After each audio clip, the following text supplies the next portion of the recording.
Sabe o que é mais lindo? Sobre esperar no Senhor meu Deus, não é apenas o momento de receber, mas quem eu se torno enquanto espero.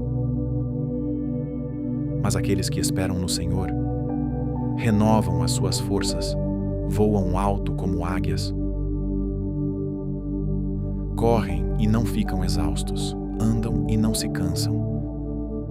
Dai-me, Senhor, visão de águia, para que eu possa ver além dos meus limites. A espera no Senhor, meu Deus, não é um tempo perdido, mas um tempo de fortalecimento e transformação, onde o Senhor me molda para me preparar para o que está por vir. Amém.